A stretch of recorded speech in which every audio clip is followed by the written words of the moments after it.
What up, y'all? I know not everyone feels like listening to a 40+ minute poll plans video for the month, so I broke it up to abbreviate my thoughts in a more easily digestible way. I know half of y'all, though, ain't subscribed, so go ahead and do that. Like the video, leave a comment with what you think about the upcoming content and your plans as well. And if you want to see the whole video, I'll be providing a link to that as well. Check that out for sure.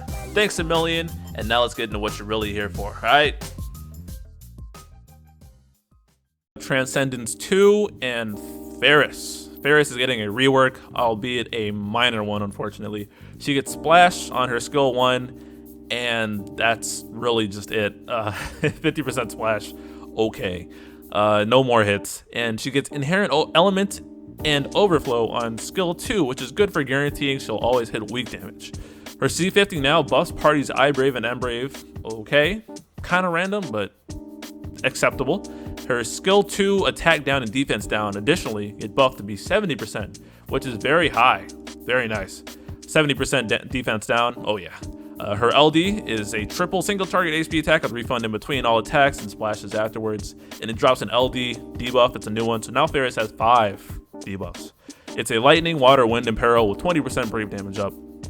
And it has special utility of setting enemy brave to 0 after every turn they take. So if they do a giant brave gain near the end of their turn, it's just going to take it all away. And it goes nicely with their overhead that attacks their enemy turns. So you can break people pretty easily now. She also gets debuff start with her LD, assuming you max it out, which why wouldn't you? That's goofy. And the attack defense down 70%, which is huge.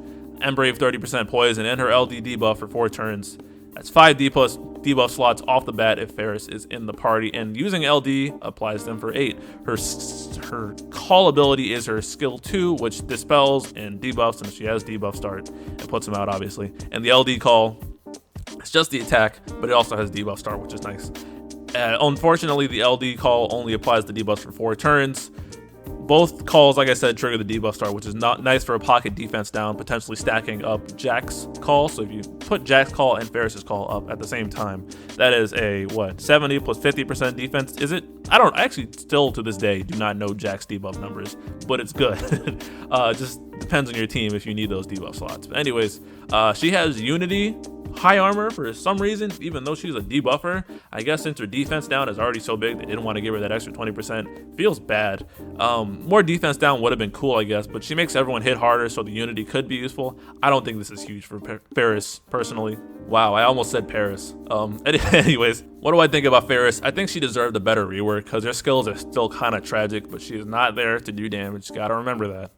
50% splash on skill 1 is not a good band-aid, and the overflow plus weakness on skill 2 just makes me sad. Doesn't feel like enough. Her debuffs are real good, but her output isn't. She generally gets relegated to a call. It's harder to justify her in the party, especially when she takes up all those slots. But that debuff start is very good with the dispel utility as well. And I've used her so much as a call ability down the road for the defense down and brave damage up, stacking with Jack, among other things. It's just very decent.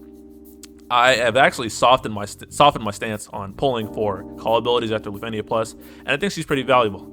After being sold for Transcendence, obviously, which I'll elaborate on. Am I pulling? Yeah. I do like Faris ultimately. I'm not going to get her costume. I think her costume is whack. Her Decity outfit, her original in this game, is pretty clean. If I don't have Garland's Burst by this point, I'll go straight to Gem Burst Pity here. Like I said, I used her call ability so much I can't skip that value. Definitely has provided much value for me, but as in the party, yeah, not too stellar, but shout out to the people who are fans of Faris. You will enjoy. Now for the fight, quick note, everything in this tier is launch immune, so if you save Ramza or Cloud trying to use them here, I'm sorry, but you're gonna have to wait a little longer. If you didn't use Cloud and you have his burst on the previous tier, by the way, what are you doing? Anyways, first, the left Crucible is the Lion Wolves. Lion is in the character, not Lion Wolves, like some weird fusion. Anyways, Delay Orb, +5 on Delay. It's Earth and Holy Absorb, launch immune. This fight actually isn't very threatening. It's possible to no-turn this, or at least let the boss get very few turns. At some point, it gets super high magic brave damage reduction and turns red, and this cannot be overwritten by Imperil.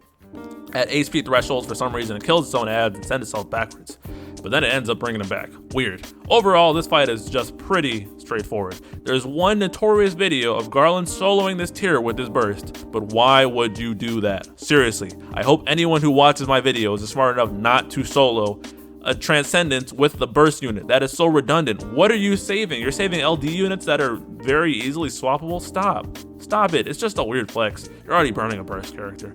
Everyone on the team is secondary. Please stop it. Don't bash your head against something silly like that. Please. Okay, anyways, make sure to bring a black crystal, which is really a hard Garland sell.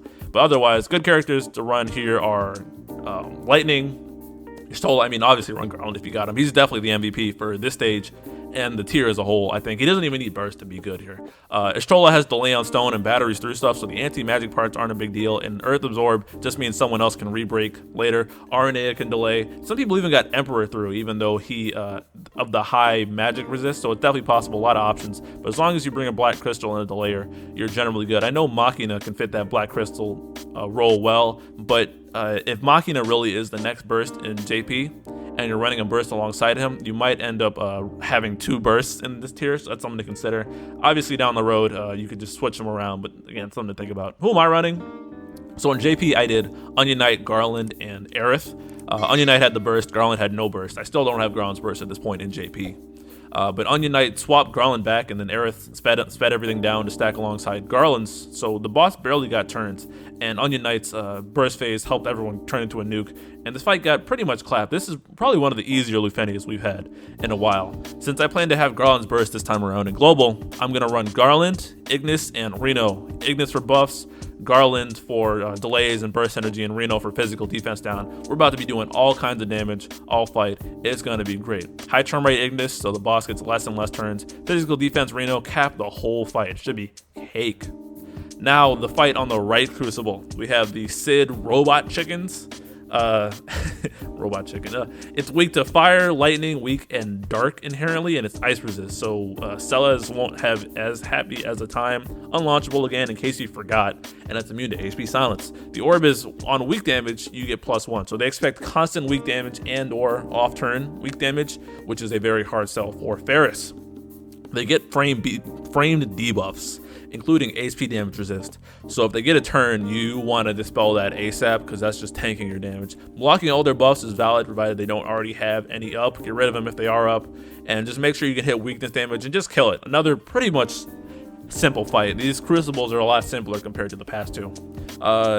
Good characters. Well, first off, bring a blue crystal. The side, again, like I said, is selling Faris. After that, it's mostly just simple strats of killing the boss over time and keeping yourself alive. I know the chickens have a nasty AoE attack, but it probably won't kill you if you're playing normally, like in Lufenia. I shouldn't have to point out basic skills at this point. It's possible to Terra Yang this and drop an enchant call on Yang and have it last the whole battle, which is silly but possible. And if you don't block out all the buffs, you need a dispel, or you can stop him from buffing with Aerith, actually. Faris, again, for the 5th time, is the MVP here. She is on the banner. She blocks out their buffs, she dispels, she hits weakness on everything, including off turns with her EX overhead. Arciella can dispel and stop their Brave gains, but they are immune to HP silence. Ignis, Kryl, Desh, Kuja are recent-ish enchanters to potentially use, or maybe you just use self-weakness characters like Mog, Reno, Lightning. The list is huge. A lot of options on this fight. Should be pretty straightforward. Who am I running? Well, in JP, I ran Faris, Ignis, and Squall. It was a perfect amount of 6 debuffs to block them out. Squall was the BT synergy, and we just crushed them. Weak damage, big damage, very simple. In Global, I'm thinking maybe Faris, Desh, and Arden, because I don't like Arden's future in JP, so I might as well burn him here. And that's supreme weakness damage. Arden will do big numbers, and I actually haven't used him in a while, so it should be good for a refresher. Again, pretty straightforward fight. Now for the big one, the Reckoning fight. It is 3 waves. This is a really, really long fight. I think it's less tricky than Tier 1 overall, but it still has some quirks. And again, this fight is long. Wave 1 is the Caius boss with the metal giant dudes, and the orb is to take fire, thunder, water, or dark damage, and it gets +4 on the orb. You want to bring an enchanter or a damage dealer that does one of those elements, and you'll probably be fine. The orb isn't very threatening here as long as you're paying attention. It's got potentially dangerous HP attacks, but not a huge deal. Just play relatively safe. They turn green and need to be broken, otherwise you get blown up. Wave 2 gets a little bit more obnoxious. It is a single target lock Phoenix, and it's wholly absorbed because why not? It is a delay orb, +5 as they get delayed, just like the left Crucible, and the orb goes away after it revives, but it gets stupidly tanky. It starts to HP regen after every turn after it revives, so you don't want it to act either. You want to burst and summon here, probably, because you don't want it getting turns in that second phase. Delay it as much as possible. And when it does get turns, it's not terribly threatening, but this wave just takes a while. Just don't let it act in that second part, and you should be good. On the last wave, it's the Parrots. It's the new boss, the featured one, the ones that are in the co-op and the challenge quest. There's two important things here. They gain a ton of powerful framed buffs at phases. It's best to load them up with framed debuffs, probably via calls, so you don't crowd up your stuff in the main party. And when they turn white, they get tankier, and if you heal, you actually take damage zombie style. Otherwise, this wave also isn't very threatening. They have AoE attacks, but just play like a normal, competent human being, and you should be good. Delaying them, obviously, not letting them give many turns is the operative strategy. And be sure to heal up. If you do end up healing during this phase, wait for it to be when they turn back to black again. Or if you have our HP regen, then just make sure to get it back once they turn black near the end of the fight. There's some weird interaction with Bosch here where I think it gets stuck in a loop. I don't know if that's fixed, but it's pretty funny. Look it up. Overall, the best units for this fight are definitely number one in the overall tier is Garland. Super MVP. The delays are always good. Let the bosses act less, you get messed up less. Less turns, less death. But especially wave 2, that delay is very crucial. Use him here if you have his burst. Even if you don't have his burst, you probably want to use him here anyways if you can pull it off like I did. Ignis is great, hitting weak damage, having stellar roll coverage, plus the high turn rate plays nicely with not letting bosses get turns. Faris can neuter the bosses pretty hard and make them less tanky, especially in the last wave. She blocks out their buffs. And again, I'd hope she'd be good here, considering she's featured on the banner. Lightning, Terra, Ishtola are also very solid burst unit picks. I personally ran Onion Knight, which wasn't a common pick, but I did what I had to do, so you can make other stuff work that's not necessarily intuitive. For weak damage, Dash, Ignis, Faris, Mog are good recent picks. I guess Kuja as well. Ignis and Kryl as call abilities can potentially do it too with the right amount of team building. Delay, Garland is definitely MVP, but Lightning, Aranea, Ishtola can handle that as well.